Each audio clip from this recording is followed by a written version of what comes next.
Hi everyone. In our English class today, we are going to be talking about other ways to say no. I believe this is an important lesson for people who are just learning English. Not only so that you can have new ways to say no to people when they ask you to do something, but also so that you will be able to understand people when they use different ways of saying no. You know, a lot of these phrases or words that people use to say no are a little bit like idioms and are difficult to translate literally. And so you almost have to learn what some of these phrases mean and that they actually do mean a different way of saying no. And so if you are serious about becoming fluent in English, this is a good lesson for you to maybe watch several times so that you can learn all of the different ways to say no.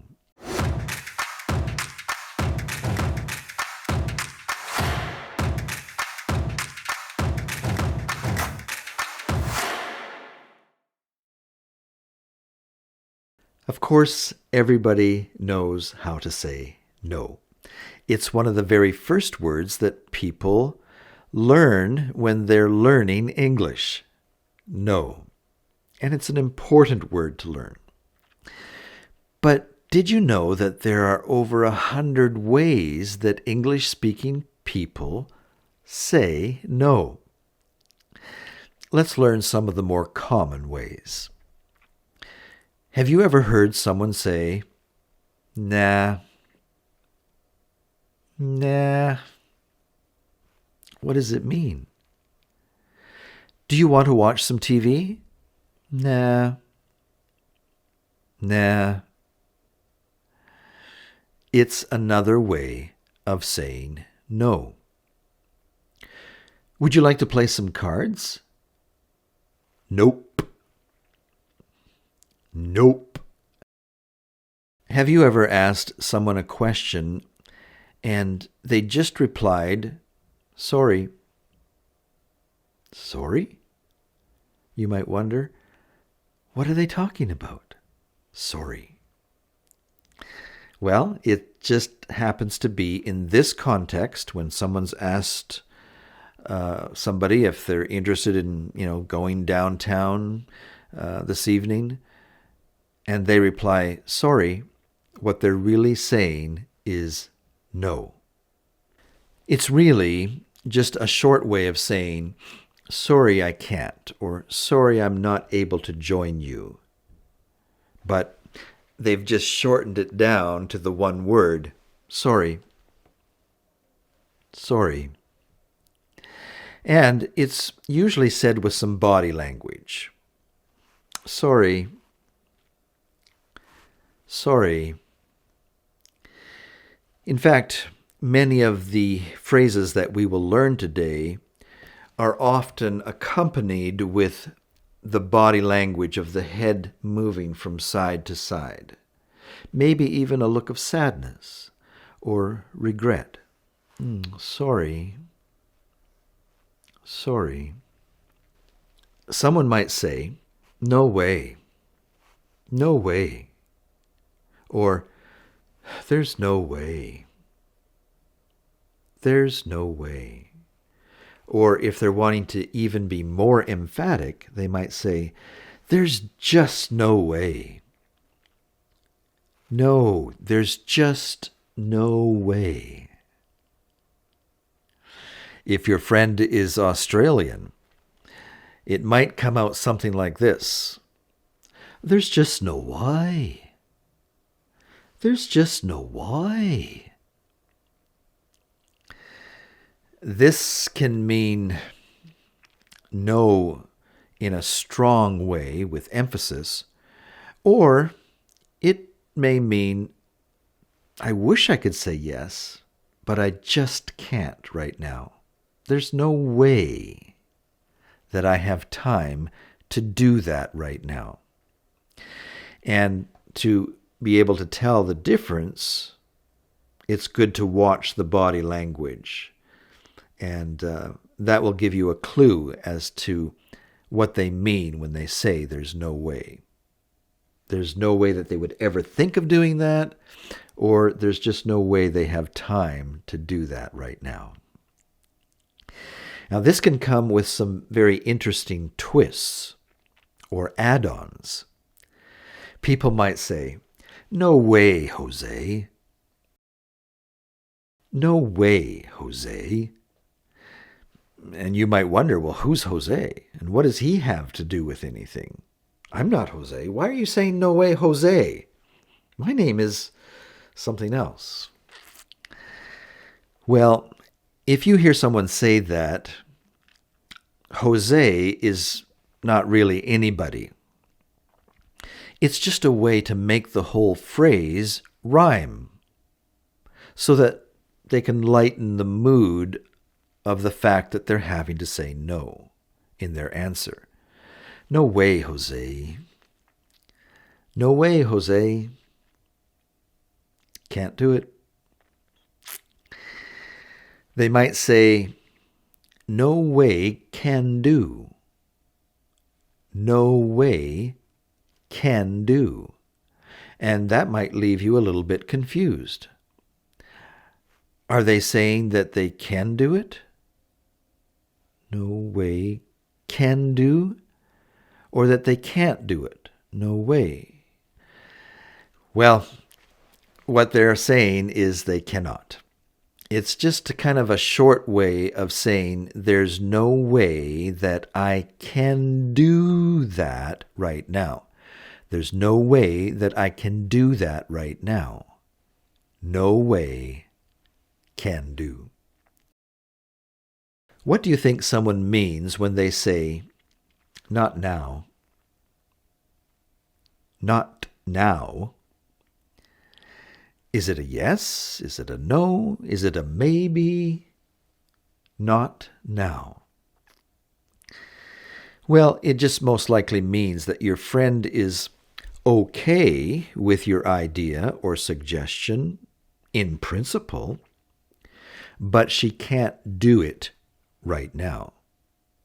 And it leaves the window open for you to check again with her later, or suggest perhaps another time. Let's think of some polite ways to say no. A lot of time you need to say no because of your schedule, because of a previous commitment, or because of your priorities to spend time with your family and loved ones, your children. But you don't want to be rude. You want to be polite. So here are some polite ways that you can say no. "No thanks." "No thanks."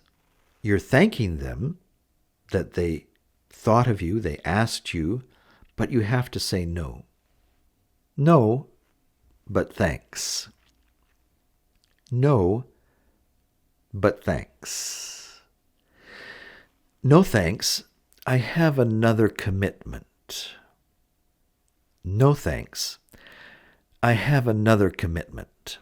You're letting them know politely that the only reason you're saying no is because you've got something else that you need to go to. Here's one you can try, or even if you don't try it yourself, you should know. "Sorry, I'm all booked up." "Sorry, I'm all booked up." And the first time you hear that, you might wonder, well, what do books have to do with anything? Why are you booked up? What does it mean? It simply means that in their schedule calendar that they have either on their desk or maybe on their computer, they have so many things that they have to do today that they have booked in. Their schedule is so tight with so many activities, they just don't have the time to include one more thing. Someone might say, "Sorry, I'm slammed." Slammed? Are you okay, you might ask? What it really means is they've got so many things happening right now in their life or in their workplace or in their home life. They just got so many things on the go right now. They just can't accept one more thing. They're just too busy. You think of a waitress who might be working on her own. She's the only one in the restaurant because there aren't that many people coming in today. And then all of a sudden, a baseball game is over and, she has 30 people. And she has to try and wait tables with 30 different people.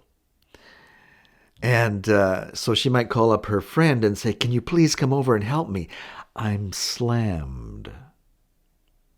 It just means that all of a sudden she's so busy that she needs help, or she wouldn't have time to do anything else. She's slammed. And so you might try that sometimes. "Sorry, would like to, but I'm slammed." "No, thank you," you might say. "No, thank you." Very polite. Here's a fun one.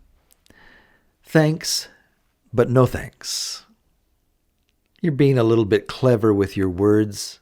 You're repeating thanks. It's kind of fun, but it gets the message across in a very polite way. Thanks, but no thanks.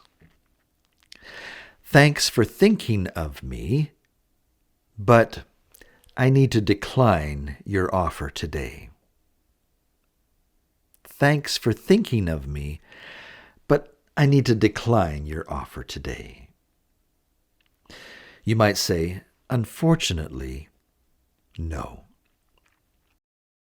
It means that you'd like to, but your circumstances are such that you're not able to say yes right now. You'd like to, but unfortunately, no. Unfortunately, I cannot. Unfortunately, I cannot. You might say, "I'm honored that you asked, but I can't." When you say that, you're sending the message that you feel special because they asked you to join them. It makes you feel good that you thought of them. "I'm honored that you asked, but I can't." You might say, "I would like to, but I'm afraid that I don't have time today." Very polite. "I would like to, but I'm afraid I don't have time today." Or a shorter way of saying that would be, "Not today, thanks." Not today, thanks. "I wish that I could, but I can't." "I wish that I could, but I can't." "Sounds great, but I can't get away."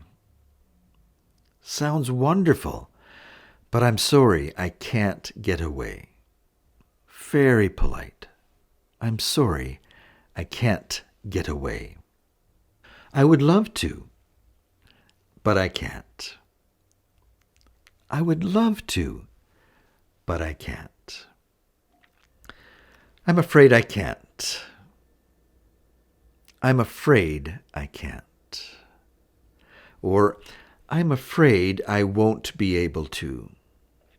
"I'm afraid I won't be able to."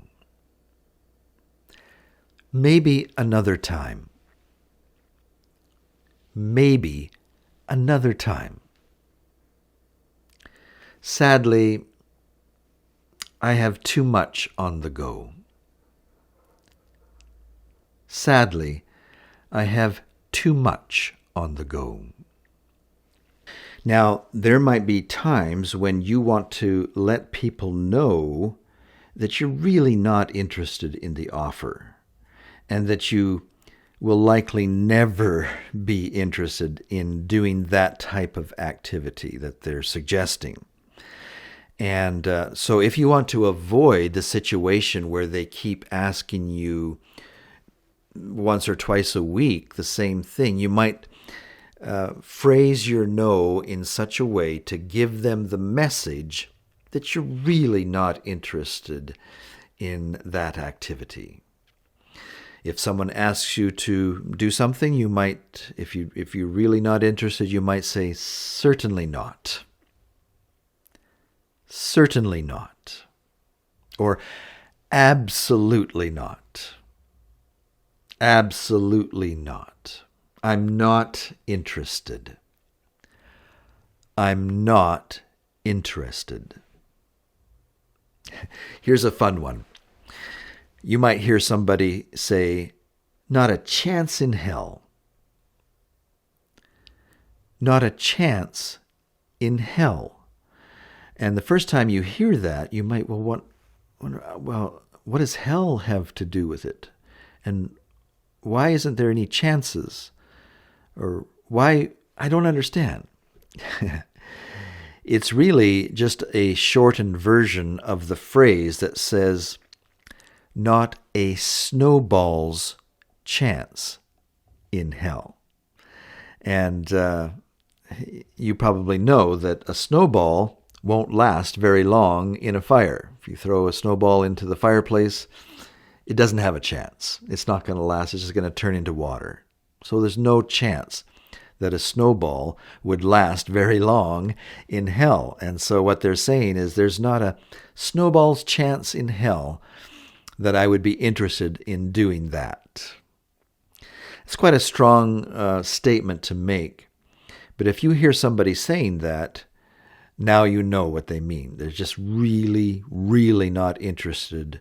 There wouldn't be a chance that they would ever be interested in that type of thing or doing that type of thing. But if you don't want to be quite so dramatic, you might just simply say, no, that's not my thing. No, that's not my thing. A bit more emphatic would be, I'm not the least bit interested. I'm not the least bit interested. You might say, count me out. Count me out. You go ahead. You guys have a lot of fun, but count me out. I don't want to join your activity. Here's a fun one. You've probably heard some people say, I wouldn't be caught dead doing that. I wouldn't be caught dead doing that. And what it really means is kind of like an idiom. What it means is it's a type of activity that they would be embarrassed if they were to die doing that activity. All of their friends and family and loved ones would know that they were doing that because, well, they died while they were doing it and they were caught dead doing that activity. And so they might say, I wouldn't be caught dead doing that. It means that they're really not interested in joining your activity. As we finish up this lesson, we should also talk a little bit about the non-verbal way to say no. Of course, this is almost universal around the world. In almost every country that I've visited, you can let people know that you don't want to do something just by shaking your head back and forth.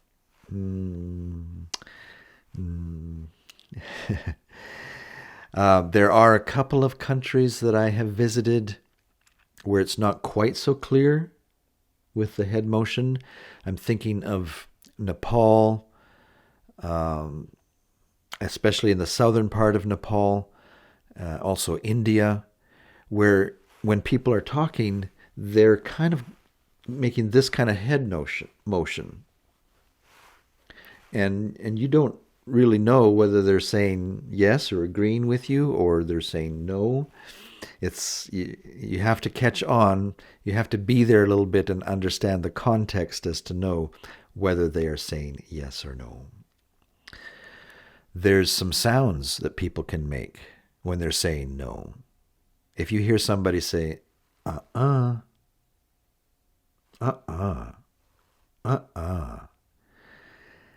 And if they're not shaking their head to help you clue in to what they're saying and you don't know about this sound, you might wonder, well, what are they saying? Uh-uh. Uh-uh. Uh-uh. Well, that sound in English, in most countries at least, means no. Uh-uh. Uh-uh. Uh-uh. And it's important to learn that because there's a sound that's very close to it that means yes. Uh-huh. Uh-huh. Uh-huh.